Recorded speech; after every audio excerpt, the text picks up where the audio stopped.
வெங்காயம் தக்காளி போட்டு சூப்பராக வந்து ஒரு தக்காளி பஜ்ஜி வைக்கலாங்க. அதுக்கு வந்து எண்ணெய் ஊற்றிக்கலாம். கடுகு, சீரகம், உளுந்து இது 3 போட்டுக்கலாங்க.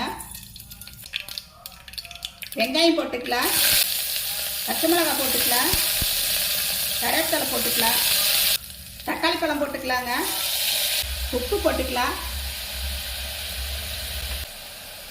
மஞ்சத்தூள் மிளகாத்தூள் போட்டுக்கலாம்,